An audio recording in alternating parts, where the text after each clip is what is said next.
Welcome back, everyone. Bart and Jennifer Mills back with us today, reviewing movie. They should get hazard pay from what I'm told for seeing this one, Bodies, Bodies, Bodies. Now, when I first saw the trailer, and I don't want to jump the gun, but I said I would have to be held at gunpoint to go see this. You braved on, soldiered on, and it sounds like you didn't like it, right, Bart? We had great expectations. I mean, I like to keep a thumb on the pulse of what the youth are doing today. And, I will say there were a lot of good targets. I thought it was an interesting concept.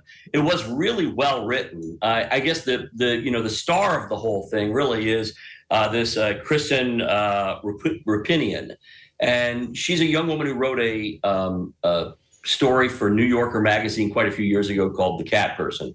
And it was sort of a hit, and it started a conversation about a new language for this generation of writers and even actors. And so what you have here is this interesting montage of young actors that are really pretty contemporary. You've got Amanda Steinberg, who's she was in the Hate We Give. She was in Evan Hansen. She was Rue in Hunger Games. Hunger Games, yeah. So of course you got Pete Davidson, the great question mark of masculinity and fame in America, and Lee Pace for some insane reason who does. Yeah, I'm like, is that Lee Pace? What?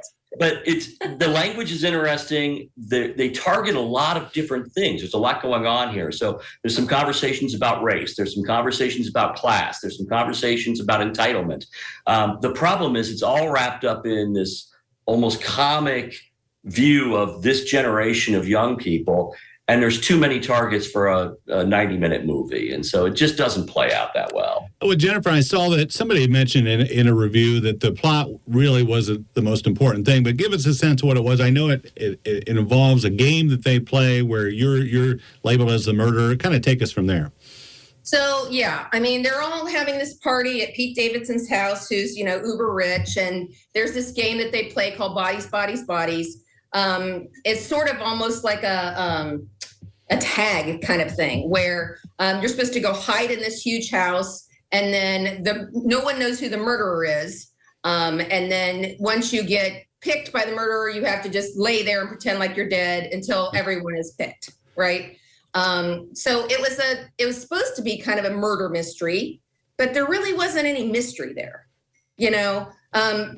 By the time you're going along, you don't even care who the murderer is. Yeah. Whenever you get to the point in a story where chaos ensues, then that's the end of the story. Yeah. And that's where they went. They went to chaos ensues, and that was kind of the end of it. Right. After that, it just became about people bickering. And, I can stay at home and watch Seinfeld reruns if I want to watch that. Right, watch the bickering. And it's another one of those where I heard, too, you don't really root for them because they make such stupid decisions as well. So And they're mostly horrible people. So you're kind of rooting for whoever the bad guy is. In the age of the Kardashians, I think the anti-hero is taking on a new face. Yeah, but here's a good thing, Jennifer. You were telling me over the weekend on Saturday for $3, most of the major movie makers, we can go see any movie we want, so we can pick out a good movie to kind of wash this out of our mouth, right?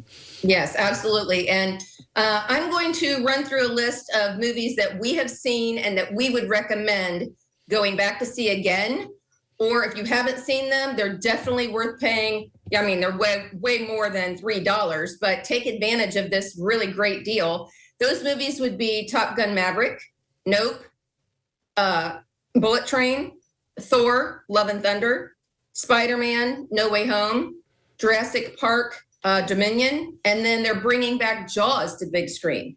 And we were talking, I mean, literally, if we hadn't just watched Jaws on network TV about a week or so ago, I would definitely want to go see that on the big screen in Dolby surround sound. That would be fantastic. Yeah, it's one of those things. I'm glad you brought that one up. I saw Back to the Future on the big screen last year. I was like, oh, I forgot how great of an experience it is. And even back in the 80s, early 90s, they did still gear those movies, obviously, toward the big screen, Bart. So you want to see those old ones, right? Yeah, this is a unique opportunity. And the movie companies, the theater companies, it's Regal, AMC, a whole bunch of different companies around the country. They're all doing this all over the place. So our own local Regal is going to do it all day for $3. And it really is an opportunity to get people, when you can see things streaming at home, either the day they come out or within a few weeks they come out. A lot of us have gotten out of the habit of going to the theater, but it is well worth going to see things in the theater, seeing things with people around you. Top Gun Maverick is probably the best example of that. Right. It's something you wanted to just